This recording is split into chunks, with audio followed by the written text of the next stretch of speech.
brought you to WCW? Like, you're probably, I know from me being from Canada, I remember you well from WCW, and probably our international fans remember you best from that time. I guess it probably was Bill Watts that brought you in? Yeah. He got the job as general manager, and he brought me in to, I don't know what he brought me in for, to be one of the bookers, I guess, because there was 4 or 5 of them. Greg Gagne, Mike Graham, me. Maybe Flair, or no, Flair wasn't back by that time. But he was sucked anyway. He never really got in no booking committee. I mean, no, the world's champion's different. Yeah, I heard he wasn't very responsible as a booker. No, or a person. I heard that from other people that were on the booking committees that he would just disappear when everyone was there for a meeting. He would just leave for periods of time. Or they were, I won't get into it because it's hearsay if I'm not talking to one of them, but I heard he didn't really want to be the booker. So what was the booking committee like in WCW? Was it working well at that time? Well, it seemed like Bill Watts was the honcho. Yeah. Greg Gagne, Mike Graham, that's 2 people who grew up in the wrestling business. Right. Bill Dundee.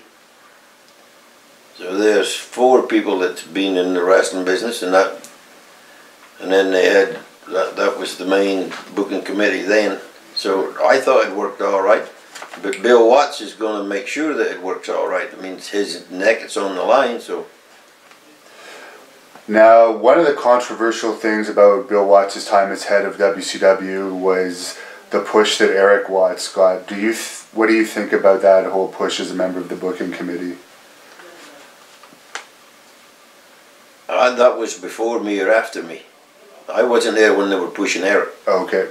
So I don't really know what that was. I think that was before me, when Bill first took the job.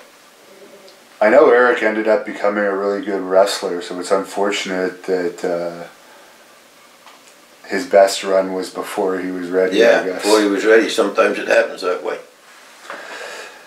Any memories stand out to you as an agent from WCW? No, I just try to do my job and do whatever. I mean, it was all kind of laid out before you got there. I mean, from the booking committee or do whatever. So by the time you walked in the building, it was all just like a piece of paper like that. You knew what was happening. So this is this and this is that, and if you don't like it, go home type thing. So. Were you doing the house shows too? Going over the matches and observing them at the time. What would have been the job of an agent at a house show other than to make sure everyone's there on time, tell them the finishes, make sure the matches run according to times? You've just named it all. Yeah. And every agent didn't show up. I mean, there may just be 1 or 2 at the town.